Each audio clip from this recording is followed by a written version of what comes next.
안녕하십니까. 68세 박철수라고 합니다. LA에서 28년간 버스 운전사로 일하고 작년에 은퇴했습니다. 오늘 이렇게 사연을 보내게 된 건 제가 받고 있는 사회보장연금 때문입니다. 매월 $2,200, 한국 돈으로 약 300만 원 정도를 받고 있어요. 한국에 계신 분들이 들으면 꽤 괜찮은 금액이라고 생각하실 겁니다. 저도 처음엔 그랬거든요.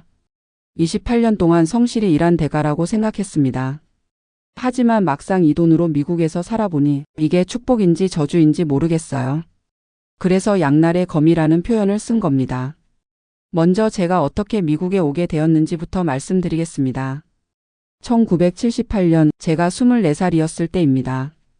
경상북도 영천의 작은 농촌 마을에서 태어나 자란 저는 당시만 해도 미국이라는 나라가 그저 텔레비전 속 이야기였어요. 아버지는 농사를 지으셨고 어머니는 집안일과 농사를 함께 도우셨습니다.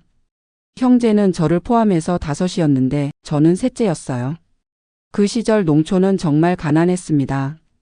보릿고개라는 말이 그냥 나온 게 아니에요. 봄철이 되면 정말로 쌀독이 바닥났거든요.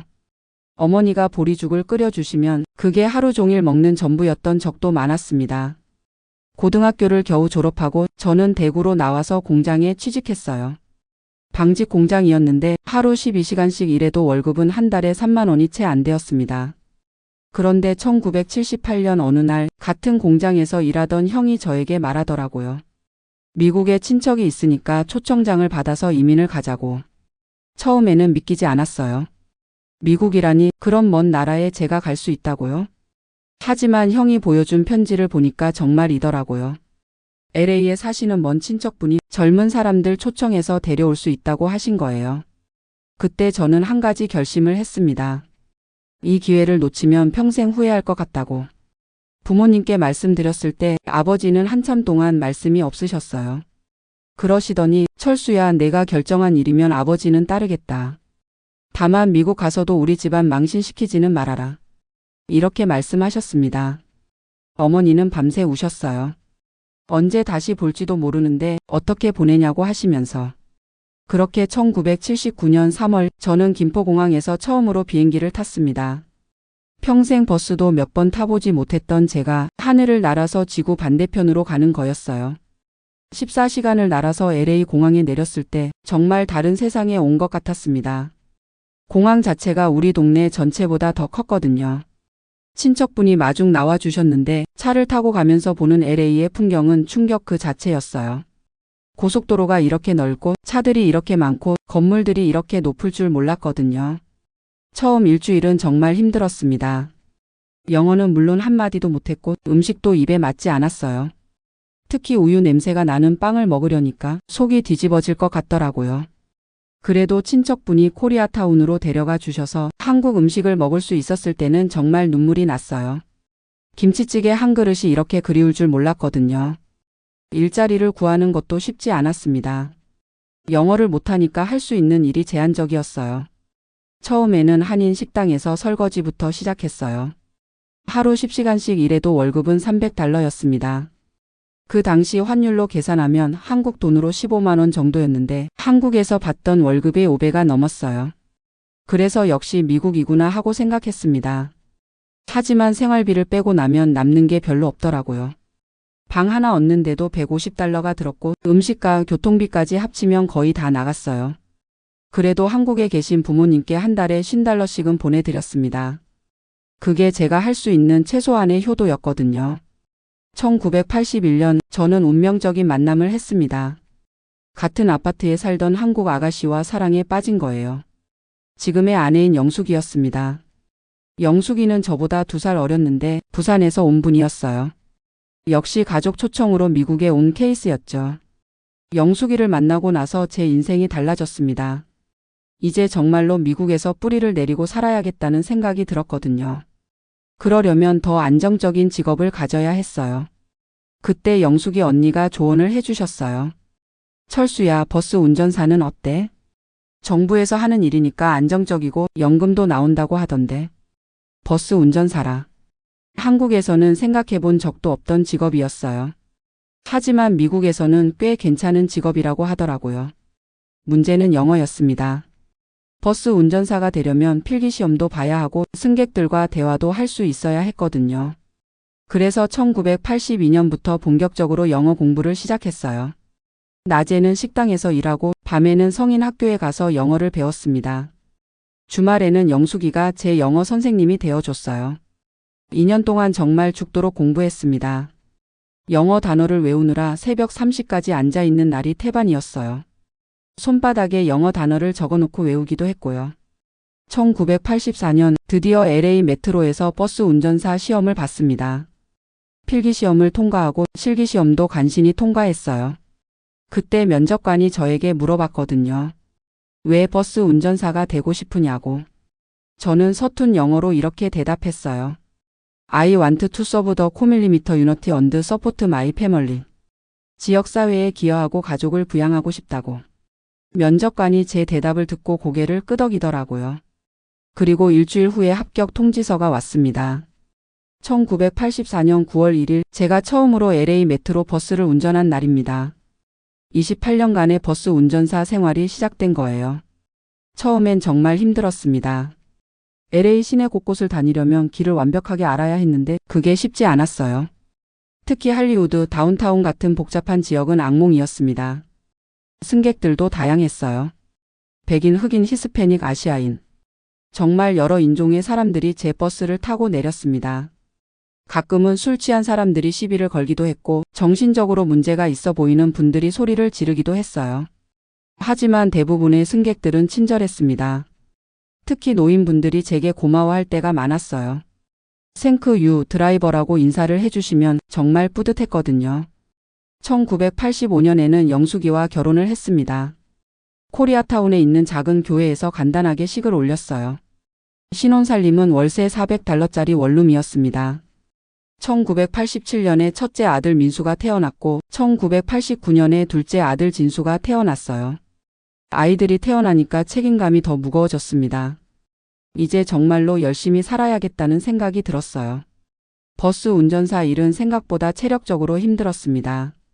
아침 5시에 출근해서 오후 2시까지 9시간을 연속으로 운전하는 날도 있었고 오후 2시에 출근해서 밤 11시까지 일하는 날도 있었어요.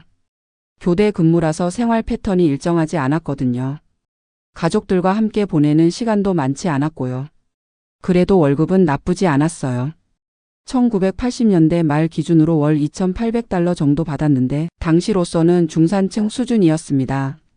하지만 LA에서 생활하려면 그 돈으로도 빠듯했어요. 집값이 계속 오르고 있었고 아이들 키우는 비용도 만만치 않았거든요.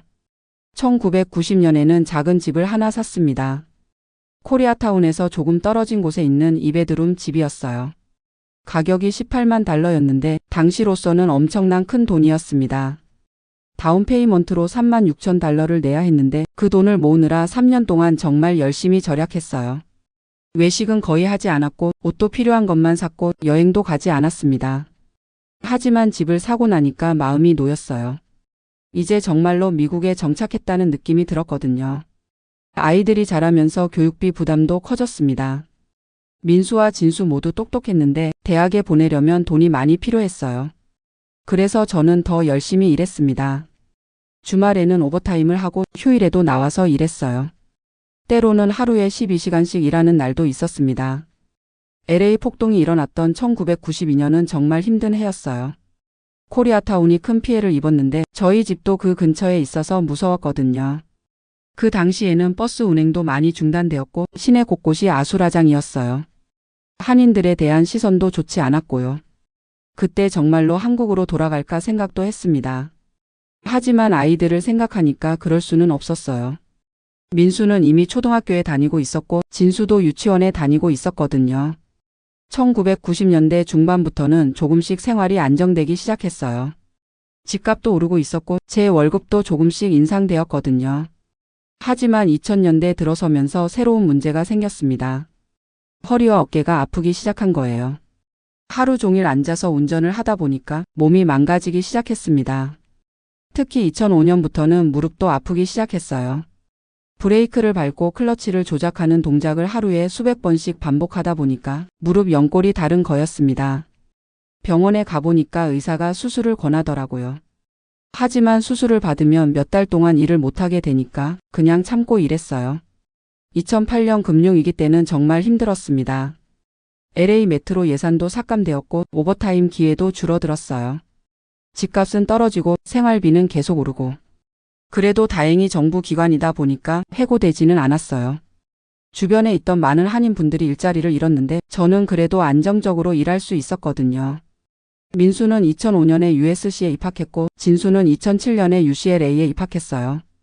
둘 다 좋은 대학에 들어가서 정말 자랑스러웠습니다. 하지만 대학 등록금이 엄청났어요. 사립대학인 USC는 한 해에 $40,000가 넘었고 주립대학인 UCLA도 $30,000 가까이 들었거든요. 그 돈을 마련하느라 저는 정말 죽을 맛이었어요. 집을 담보로 대출을 받기도 했고 아내도 파트타임으로 일을 시작했습니다. 2010년대 들어서면서 몸이 더 힘들어졌어요. 당뇨도 생겼고 혈압도 높아졌고 무릎은 더 심해졌습니다. 하지만 은퇴할 수는 없었어요. 아직 집 대출도 남아 있었고 아이들 대학 등록금도 계속 필요했거든요. 그러다가 2020년 코로나가 터졌습니다. 버스 운전사로서는 정말 무서운 시기였어요. 매일 수백 명의 승객을 접촉하는 일이니까 감염될 위험이 높았거든요. 실제로 동료 운전사 중에 코로나에 걸린 분들도 많았어요. 마스크를 쓰고 일했지만 항상 불안했습니다. 그때 정말로 은퇴를 생각하기 시작했어요. 나이도 66살이 되었고 몸도 많이 안 좋아졌고 코로나 위험까지 있으니까요. 2022년 말 저는 마침내 은퇴를 결정했습니다. 28년간의 버스 운전사 생활을 정리한 거예요. 마지막 운행날 동료들이 작은 파티를 열어줬어요. 철수 수고 많았어. 이제 편히 쉬어라고 말해주더라고요. 정말 감동적이었습니다. 28년 동안 함께 일한 동료들과 작별 인사를 나누는 것이. 그리고 2023년 1월부터 사회보장연금을 받기 시작했어요. 월 $2,200. 한국 돈으로 약 300만 원. 처음에는 정말 기뻤어요. 28년 동안 성실히 일한 대가를 받는 것 같아서. 하지만 막상 이 돈으로 생활해보니 현실은 그렇게 녹록하지 않았습니다. 먼저 의료보험료부터 문제였어요. 메디케어 파트 B 보험료로 월 $175가 나갔고 추가 보험료로 월 $150가 더 나갔어요. 그러니까 의료보험료만 월 $325인 거예요. $2,200에서 $325를 빼면 $1,875가 남죠. 한국 돈으로 250만 원 정도. 집은 다행히 모기지를 다 갚아서 월세는 없었지만 재산세가 만만치 않았어요. 우리 집이 현재 시가 $85만 정도 되는데 연간 재산세가 $11,000예요. 월로 환산하면 약 $920. $1,875에서 $920를 빼면 $955가 남아요. 한국 돈으로 130만 원 정도죠. 여기에 전기요금, 가스요금, 수도요금, 인터넷요금, 전화요금을 합치면 월 $300 정도 나가요. 그러면 $655가 남죠. 한국 돈으로 90만 원. 이 돈으로 식비, 교통비, 의료비를 해결해야 해요. 특히 의료비가 큰 부담이에요. 메디케어가 있어도 본인 부담금이 적지 않거든요. 당뇨약, 혈압약, 무릎 치료비를 합치면 월 $200는 확실히 나가요. 그러면 $455가 남네요. 한국 돈으로 60만 원 정도. 식비로 월 $400는 써야 해요. 미국은 한국보다 식료품 값이 훨씬 비싸거든요. 특히 한인이 좋아하는 쌀, 김치, 된장 같은 건 정말 비싸요. 그러면 $55밖에 안 남아요. 한국 돈으로 7만 원. 이 돈으로 교통비, 옷가, 기타 생활비를 해결해야 하는 거예요. 거의 불가능하죠. 그래서 부족한 돈은 어떻게 메우냐고요? 저희가 그동안 모아놓은 저축으로 메우고 있어요. 매월 평균 $500 정도는 저축에서 빼서 써야 해요. 이게 바로 $2,200 연금의 양날의 검인 거예요. 한국에 계신 분들이 보기에는 꽤 많은 돈 같지만 실제로 미국에서 살기에는 빠듯해요. 더 큰 문제는 의료비예요. 나이가 들수록 병원 갈 일이 많아지는데 메디케어가 모든 것을 다 커버해 주지는 않거든요. 작년에 무릎 수술을 받았는데 메디케어로 대부분 커버가 되긴 했지만 그래도 본인 부담금으로 $3,500를 냈어요. 만약에 암이나 심장병 같은 큰 병에 걸리면 연금 가지고는 감당할 수 없을 거예요. 그래서 한국 친구들이 미국에서 연금 300만 원씩 받으니까 좋겠다고 하면 정말 복잡한 심정이 들어요. 물론 한국보다는 많이 받는 게 맞아요. 한국 국민연금은 보통 100만 원 내외라고 들었거든요. 그에 비하면 3배 정도 많이 받는 셈이죠. 하지만 생활비도 그만큼 차이가 나요. 한국에서 100만 원으로 할 수 있는 일이 미국에서는 300만 원으로도 못할 때가 많아요. 예를 들어서 한국에서는 병원비가 정말 저렴하잖아요. 건강보험 덕분에 큰 수술을 받아도 몇십만 원이면 되는데 미국에서는 몇천만 원이 들어요. 교통비도 마찬가지예요. 한국에서는 지하철 버스가 정말 저렴하고 편리한데 미국에서는 차 없이는 생활이 불가능해요. 자동차 보험료, 주유비, 수리비를 합치면 월 400달러는 확실히 들어가요. 음식도 그래요. 한국에서는 집에서 해먹으면 식비가 많이 안 들잖아요. 하지만 미국에서는 기본적인 식재료 값이 비싸요. 특히 한국 음식 재료는 더 비싸고요. 그래서 저는 이 연금이 축복인지 저주인지 모르겠다고 한 거예요. 축복인 면도 있어요. 일단 매월 일정한 수입이 보장되니까 경제적 불안감은 덜해요. 그리고 미국에서는 사회보장연금을 받으면 어느 정도 사회적 지위도 인정받는 편이에요. 또 메디케어 혜택도 있고 푸드 스탬프 같은 복지 혜택도 받을 수 있어요. 물론 저희는 소득이 너무 높아서 푸드 스탬프는 못 받지만요. 하지만 저주인 면도 분명히 있어요. 가장 큰 문제는 이 돈만으로는 여유 있는 생활이 어렵다는 거예요. 특히 건강이 안 좋아질수록 부담이 커져요. 그리고 인플레이션도 문제예요. 연금은 매년 조금씩 오르긴 하지만 물가 상승률을 따라가지 못해요. 작년에는 연금이 3.2% 올랐는데 실제 물가는 그보다 더 많이 올랐거든요. 특히 식료품가, 의료비, 주거비 상승률이 연금 인상률보다 훨씬 높아요. 그러니까 해가 갈수록 실질적인 구매력은 떨어지는 셈이죠. 또 다른 문제는 자유로운 여행이 어렵다는 거예요. 젊을 때는 돈을 벌느라 바빠서 여행을 못 갔는데 이제 시간은 있지만 돈이 부족해서 못 가요. 한국에 가고 싶어도 항공료만 1,500달러가 넘어요. 거기에 한국에서 한 달 정도 지내려면 또 2,000달러는 있어야 해요. 그러면 총 3,500달러인데 이건 제 연금 한 달 반치예요. 그래서 한국에는 3년에 한 번 정도밖에 못 가고 있어요. 부모님 산소에도 자주 가지 못하고 친구들도 자주 만나지 못해요. 이런 상황이다 보니까 가끔은 내가 28년 동안 뭘 한 건가 하는 생각이 들어요. 물론 후회는 아니에요. 덕분에 아이들은 좋은 교육을 받았고 민수는 지금 엔지니어로 잘 살고 있고 진수는 의사가 되어서 레지던트 과정에 있어요. 아이들이 성공한 걸 보면 정말 뿌듯합니다. 제가 28년 동안 힘들게 일한 보람이 있는 것 같아요. 하지만 정작 제 노후는 생각만큼 여유롭지 못해요. 아내도 비슷한 상황이에요. 아내는 파트타임으로 일했기 때문에 사회보장연금을 월 800달러 정도 받고 있어요. 그래서 저희 부부 연금 합계는 월 3,000달러. 한국 돈으로 400만 원 정도죠.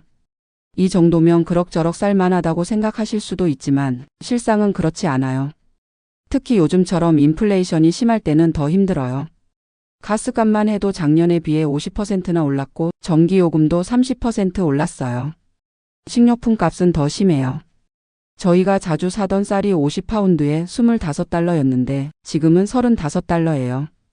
계란 한 판이 2달러에서 4달러로 뛰었고요. 이런 식으로 모든 게 오르니까 연금으로는 감당이 안 되는 거예요. 그래서 요즘 심각하게 고민하고 있는 게 한국으로 돌아갈까 하는 생각이에요. 한국에서 월 400만 원이면 꽤 여유 있게 살 수 있잖아요. 특히 의료비 부담이 훨씬 적을 것 같고 교통비도 많이 절약할 수 있을 것 같아요. 하지만 문제가 있어요. 일단 아이들이 모두 미국에 있어요. 손주들도 여기서 태어나고 자라고 있고요. 그리고 44년 동안 미국에서 살다 보니까 이제 한국이 오히려 낯설어요. 작년에 한국에 갔을 때도 모든 게 너무 빨리 변해서 적응하기 어렵더라고요. 지하철도 복잡하고 스마트폰으로 다 해야 하는 것도 어렵고 키오스크로 주문하는 것도 헷갈렸어요. 한국 친구들은 미국 연금 받으면서 한국에서 살면 좋겠다고 하는데 실제로는 그렇게 간단하지 않아요. 미국 사회보장연금은 해외에서도 받을 수 있긴 하지만 세금 문제라든지 여러 가지 복잡한 일들이 있어요. 그리고 한국에서 살면 미국 의료보험은 쓸 수 없으니까 한국 건강보험에 다시 가입해야 하는데 그것도 쉽지 않다고 들었어요. 그래서 지금은 그냥 미국에서 계속 사는 게 나을 것 같아요. 비록 경제적으로는 빠듯하지만 아이들과 손주들 곁에서 사는 게 더 중요하니까요. 요즘 저는 작은 부업을 생각하고 있어요. 한인 마트에서 파트타임으로 일하거나 우버 드라이버를 하는 건 어떨까 해서요. 하지만 나이가 68살이다 보니까 체력적으로 힘들 것 같아요. 특히 무릎이 안 좋아서 오래 서 있기가 어려워요. 그래서 다른 방법을 찾고 있는데 온라인으로 뭔가 할 수 있는 일이 있을까 생각해 보고 있어요. 컴퓨터는 잘 모르지만 아들들이 도와주면 할 수 있을 것 같아요. 아니면 아예 더 저렴한 지역으로 이사하는 것도 생각해 봤어요.